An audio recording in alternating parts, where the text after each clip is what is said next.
Ça a été un choc pour le ministère de l'Intérieur, ça a été un choc pour les Rouennais, pour les habitants de Saint-Étienne-du-Rouvray, et ça a été un choc terrible pour les chrétiens qui étaient très attachés au Père Hamel, qui était un homme d'une exceptionnelle bonté et d'une très grande bienveillance. La réaction de l'Église catholique m'a impressionné parce que l'Église catholique, qui était frappée de plein fouet par ce crime abject, a réagi en appelant à la concorde, en appelant à la tolérance, en appelant aux valeurs de la République, et j'ai trouvé que cette élévation de la pensée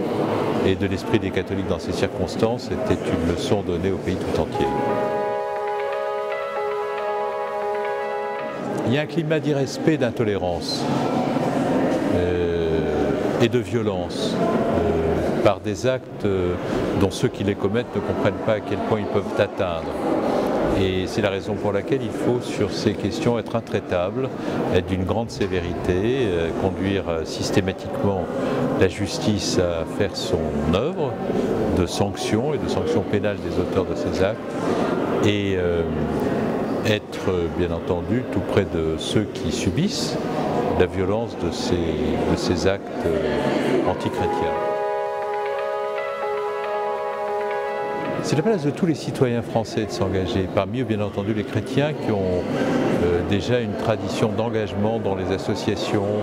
au Secours catholique, ils sont très présents, ils font un travail absolument remarquable dans beaucoup d'associations dans les villes, dans les villages de France. Ils sont présents avec la volonté de faire en sorte qu'un concours soit apporté à ceux qui sont les plus en difficulté, souvent les plus démunis. Nul ne peut contester à l'Église le droit d'apporter sa contribution au débat public. Je ne suis pas toujours d'accord avec l'Église catholique lorsqu'elle prend position sur ces questions, mais il ne me viendrait pas à l'esprit de lui contester le droit de le faire. Quand j'appelle au respect, j'appelle aussi au respect de la position qu'on ne partage pas nécessairement, mais qu'on doit être capable d'entendre, surtout si on est soucieux du débat, et au terme du débat, de décisions qui se fondent parfois sur des compromis.